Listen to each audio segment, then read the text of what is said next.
Sir Dawood अपने मखसूस कमरे में बैठे एक फाइल के मुताले में मसरूफ थे कि अचानक साथ पड़े हुए टेलीफोन की घंटी बज उठी। सर दाऊद ने चौंक कर सर उठाया और फिर रिसीवर उठा लिया। यस, सर दाऊद ने मखसूस लहजे में कहा।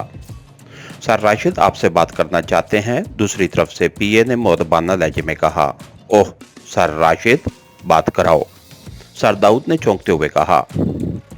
हेलो दाऊद, सुनाओ क्या हाल हैं? चंद लम्हों बाद सर राशिद की बेतकल्लुफाना आवाज़ सुनाई दी।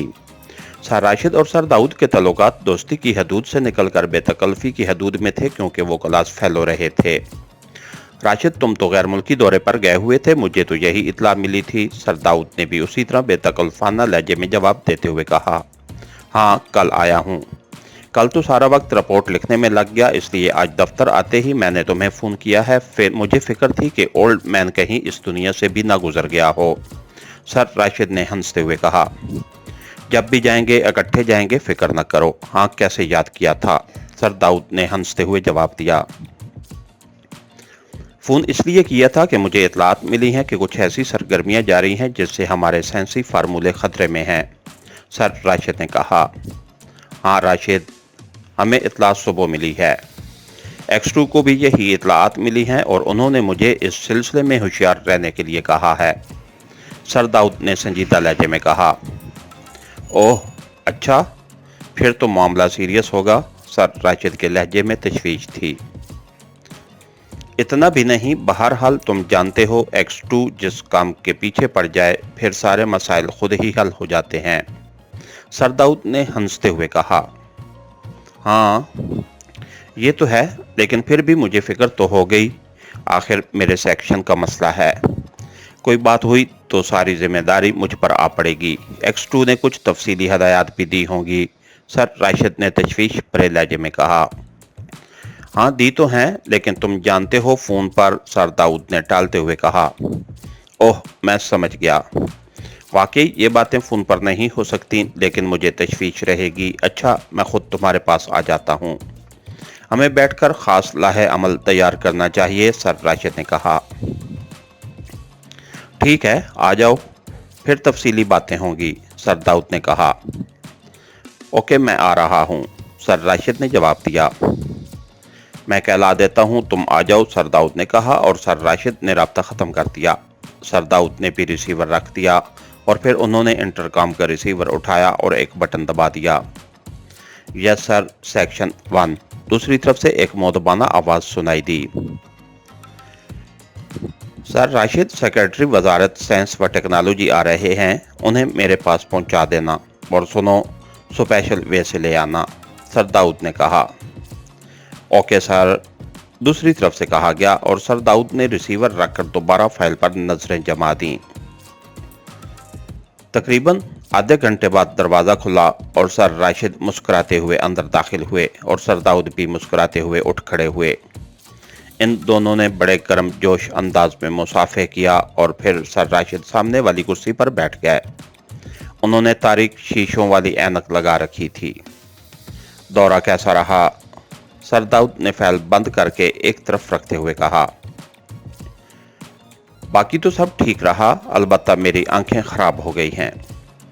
सोजिश से हो गई है, डॉक्टर को चेक कराने का प्रोग्राम बना रहा हूँ, सर राशिद ने आंखों पर लगाई हुई ऐनक उतारते हुए कहा और फिर उन्होंने जेब से रुमाल निकालकर ऐनक के शीशे साफ किए और ऐनक दोबारा आंखों पर लगा ली।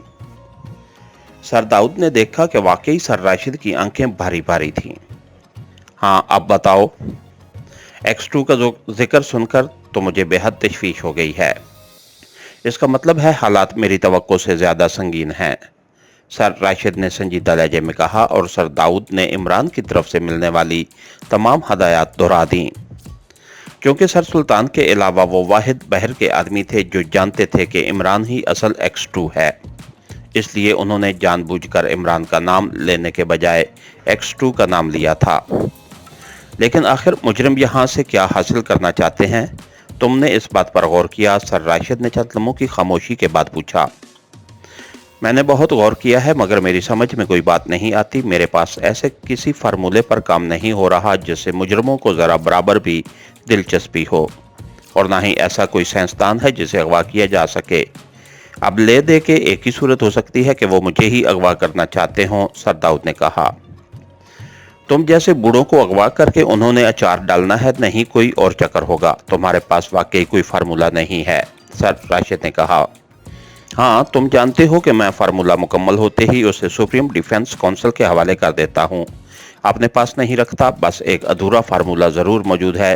اس کا خالق سائنسدان ناراک میں ٹریفک کے حادثے میں مر چکا ہے۔ میں نے بھی اس پر غور کیا تھا، لیکن کوئی بنیادی بات سمجھ میں نہیں آئی، اس لیے میں نے اسے رکھ دیا تاکہ کبھی بالکل فرصت ہوگی تو اسے غور سے پڑھوں گا۔ اب ظاہر ہے وہ ادھورا فارمولہ کسی کے کام کا نہیں ہے، سر داؤد نے کہا۔ ادھورا فارمولہ؟ ارے تم واجد حسین سائنسدان کی تو بات نہیں کر رہے جو ٹریفک کے حادثے میں ہلاک ہو گیا تھا، سر راشد نے چونکتے ہوئے کہا۔ ہاں بالکل وہی، سر داؤد نے سر ہلاتے ہوئے کہا۔ تم نے تو ذکر نہیں کیا کہ وہ کسی فارمولے پر کام کر رہا تھا اور وہ ادھورا رہ گیا، سر راشد نے سوچنے والے انداز میں کہا۔ جب تک فارمولہ مکمل نہ ہو اس کا ذکر کیا کروں، سر داؤد نے جواب دیا۔ تم نے میرا اشتیاق بڑھا دیا ہے۔ واجد حسین تو بے حد ذہین سائنسدان تھا۔ اگر وہ کسی فارمولے پر کام کر رہا تھا تو وہ کوئی خاص ہی ورک ہوگا۔ کیا تم مجھے وہ ادھورا فارمولہ دکھا سکتے ہو؟ میں خود دیکھنا چاہتا ہوں، سر راشد نے بڑے اشتیاق امیز لہجے میں کہا۔ ہاں کیوں نہیں دکھا سکتا، سر داؤد نے مسکراتے ہوئے کہا، اور انہوں نے انٹرکام کا ریسیور اٹھا کر ایک بٹن دبایا۔ یس سیکشن 10، دوسری طرف سے ایک آواز سنائی دی۔ رضا علی لیبارٹری کی ریکارڈ الماری کے نچلے خانے میں ایک فائل ہے جس پر D4 لکھا ہوا ہے، وہ فائل میرے دفتر میں بھجوا دو، سر داؤد نے تحقیرانہ لہجے میں کہا۔ بہتر باس، ابھی بھجواتا ہوں، دوسری طرف سے کہا گیا، اور سر داؤد نے ریسیور رکھ دیا۔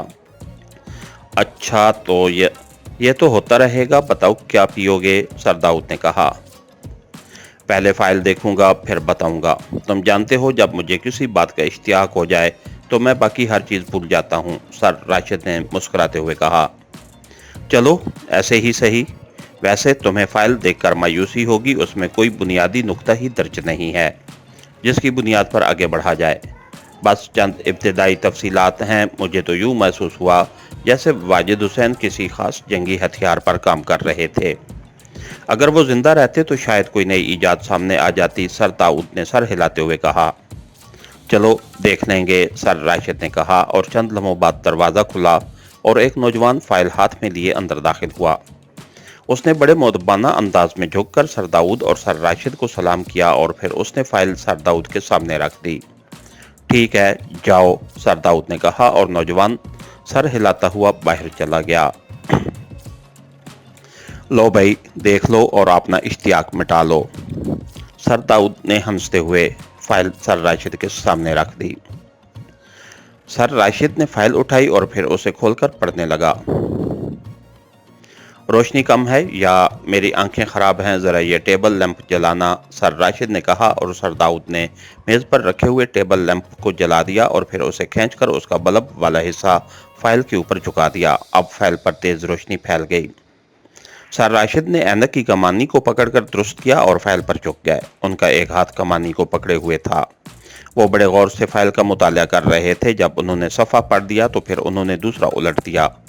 سر داؤد انہیں چند لمحے غور سے دیکھتے رہے، پھر انہوں نے اپنی پہلی والی فائل کھول لی اور اس کے مطالعے میں مصروف ہو گئے۔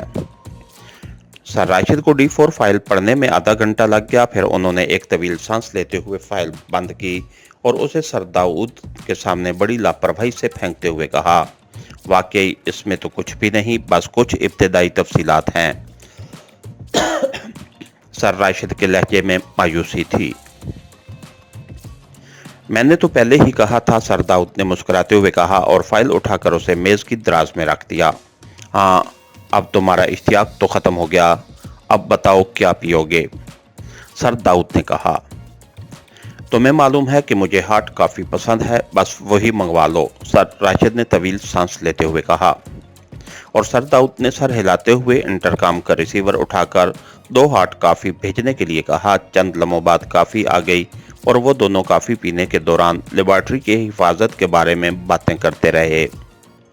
तुम बेफिक्र रहो राशिद, लेबॉर्ट्री में मेरी इजाजत के बगैर मक्खी भी दाखिल नहीं हो सकती। यही बात मैंने X2 को भी की थी, सर दाऊद ने बड़े बाएतमाद लहजे में कहा।